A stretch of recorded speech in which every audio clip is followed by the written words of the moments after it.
Ce podcast inclut du contenu généré ou enrichi à l'aide d'outils d'intelligence artificielle. Les informations partagées sont fournies à titre strictement informatif et ne constituent ni des conseils financiers, ni des conseils d'investissement, ni des conseils juridiques.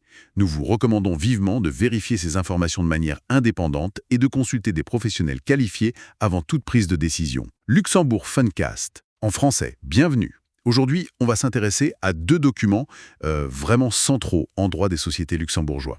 Le Share Purchase Agreement, le SPA, et le Shareholders Agreement, le SHA. Oui, la convention d'achat d'actions et le pacte d'actionnaires. Exactement.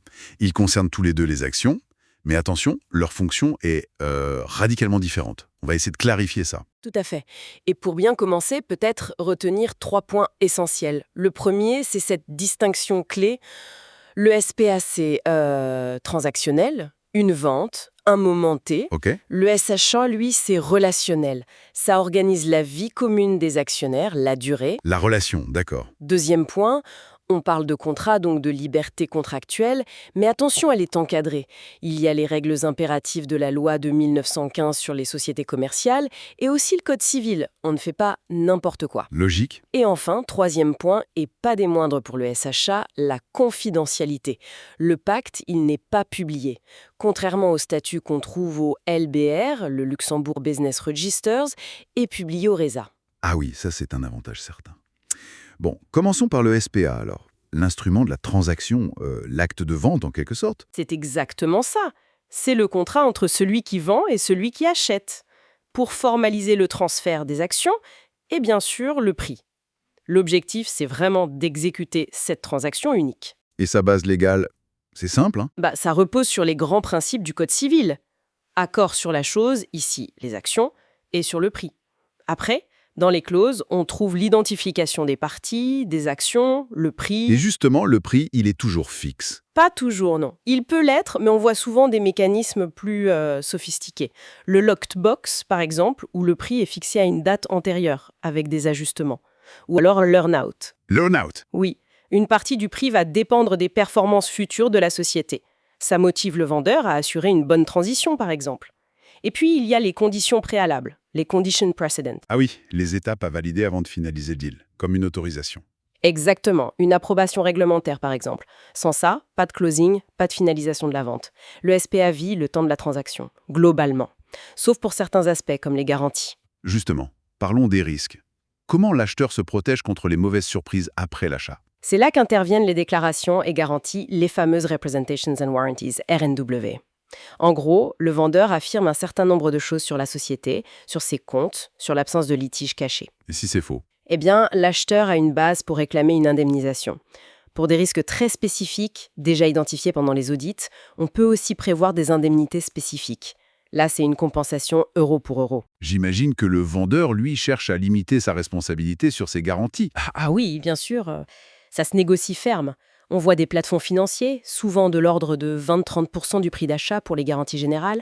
Des limites de temps aussi, 18-24 mois, c'est assez classique. Et des seuils. Oui, des seuils.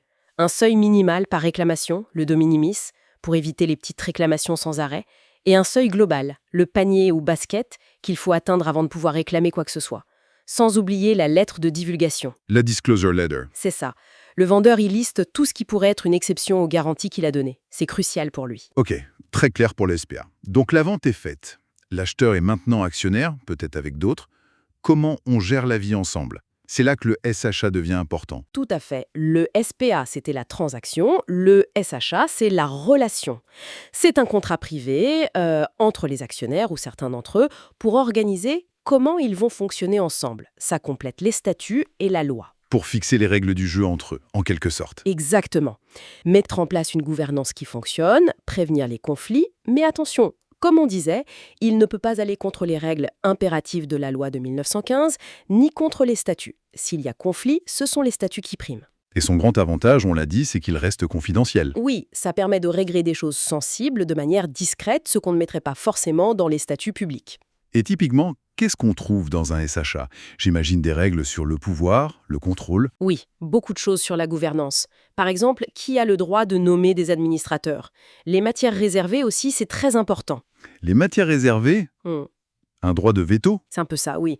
Certaines décisions clés, une grosse acquisition, un changement d'activité, nécessitent l'accord d'actionnaires spécifiques, même minoritaires.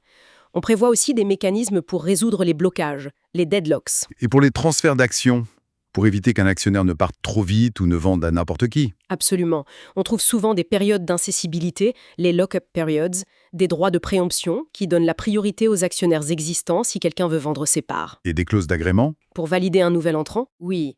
Même si pour les SARL, la loi est assez précise là-dessus avec l'article 710-12 qui a d'ailleurs été clarifié récemment. Mais on peut renforcer ça dans le chat.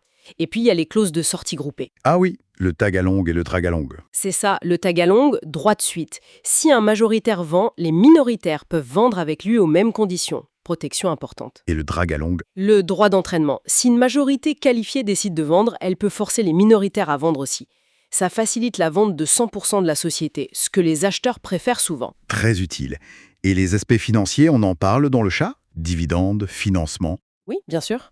On peut définir une politique de distribution de dividendes, prévoir des protections anti-dilution pour les investisseurs en cas d'augmentation de capital, voire des obligations pour les actionnaires de remettre de l'argent si besoin. Ce cadre contractuel, il vit dans un monde légal qui évolue. Vous mentionniez une clarification récente pour les SARL? Oui, la loi du 7 août 2023, elle a précisé, entre autres, les modalités d'agrément et de rachat forcé des parts de SARL en cas de cession à un tiers non associé, c'est l'article 710-12.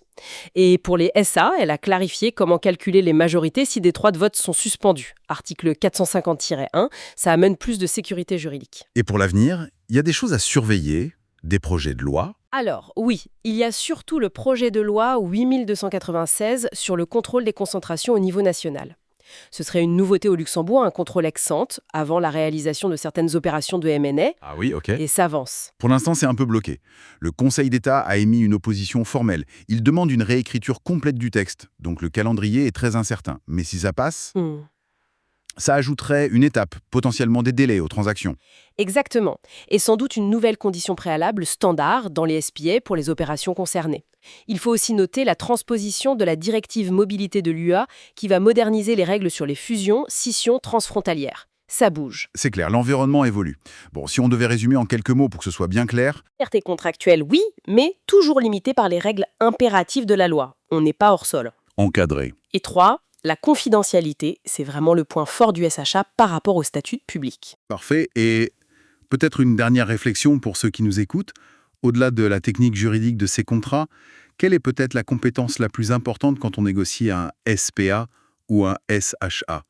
Est-ce que ce ne serait pas d'anticiper les problèmes de demain? Ce podcast inclut du contenu généré ou enrichi à l'aide d'outils d'intelligence artificielle. Les informations partagées sont fournies à titre strictement informatif et ne constituent ni des conseils financiers, ni des conseils d'investissement, ni des conseils juridiques. Nous vous recommandons vivement de vérifier ces informations de manière indépendante et de consulter des professionnels qualifiés avant toute prise de décision.